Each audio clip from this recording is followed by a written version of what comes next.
ወንድ ቤተሰቦቼ ተመልሼ መጥቻለሁ። ተመልሼ ስመጣ እንግዲህ አንድ ደስ የሚል ኮሜንት ተጽፎልኛል ማለት ነው። በዚሁ አጋጣሚ ለሩታ ያላችሁ ፍቅር፣ ያላችሁ ክብር፣ ያላችሁ ቦታ እውነት የሩታ እህቶች በጣም ትለያላችሁ፣ ጀግና ናችሁ።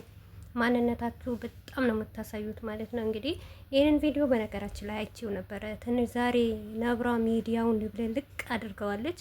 የቱን አምጥተን የቱን እንደምንተው ራሱ ግራ ገብቶናል እውነት ለመናገር ዩቱብ ራሱ ተቀውጠዋል ማለት ነው። በጣም ደስ ይላል። የኔ አንበሳ የኔ ጀግና ይሄንን ብቻ ይበቃሻል ሩቲ ሀብቴ እና የነብራ እህቶች ደግሞ እውነት ለእናንተ ቃላት የለኝም። እንግዲህ አንቺ ማክብረሽ አምጭልኝ እንዳልሽኝ እኔም ደግሞ አክብሬ አምጥቼልሻለሁ። እንደዚህ የምታበረታቱኝ እህቶቼ ከልብ ከልብ አመሰግናለሁ። በተለይም ደግሞ የሩታዬ እህቶች እውነት ቃላት የለኝም ለእናንተ ማለት ነው። ይህንን ነገር ብቻ በማየታችን ለእኛ በቂ ነው። ኮሜንት ሁሉ ድል ለሩታ ሄርሜላ ምንድናት እያሉ ነው። እንግዲህ እንደምታሸንፍም ተስፋ አደርጋለሁ። ባታሸንፍም እንኳን ይሄ ድባብ ይበቃታል ለሩታዬ ማለት ነው። እነሱ ከጠዋት ጀምሮ ካያችሁ ሲያንሸረሽሩ ነበረ። ግን ሩቲ ሀብቴ በትንሽ ሰዓት መታ ሚዲያውን በአንድ እግሩ አቁመዋለች። የሰው ፍቅር ይስጠን፣ የሰው መውደድን ይስጠን። ሩታዬ በዚሁ አጋጣሚ በጣም እድለኛ ነሽ። እውነቴ ነው የምልሽ፣ ታድለሻል ማለት ነው። እንደዚህ የሚያከብርሽ የሚወድሽ በቃ ላንቺ ልዩ ቦታ የሚከፍሉ እህቶች በጣም ጠንካራ ጎበዝ የማይበገሩ እህቶችሽ አሉልሽ። ለነሱ ደግሞ ፈጣሪና አላህ ይጠብቃችሁ። እውነት ሁልጊዜ ከሩታ ጎን ምንም ቢፈጠር ምንም ነገር ቢኖር እኛ የመጀመሪያችን ሩቲ ሀብቴ ናት እንጂ ሄርሜላ ማንም አያውቃትም። ከየትም እንደመጣች አናውቅም።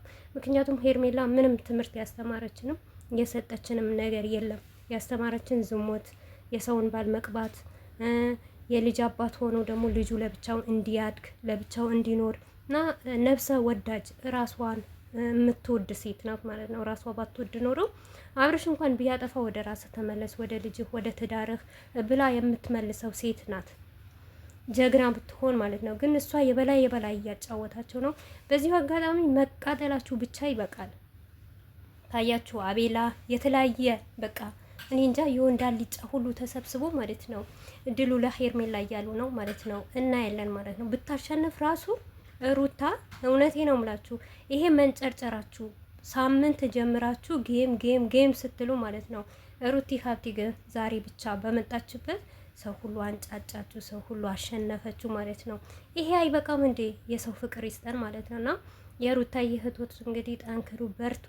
ድሉ የኛ ይሆናል ብዬ ተስፋ አድርጋለሁ። ነገር ግን ሩታ በታሸንፍ ራሱ ምንም መስሎ አይታየኝም።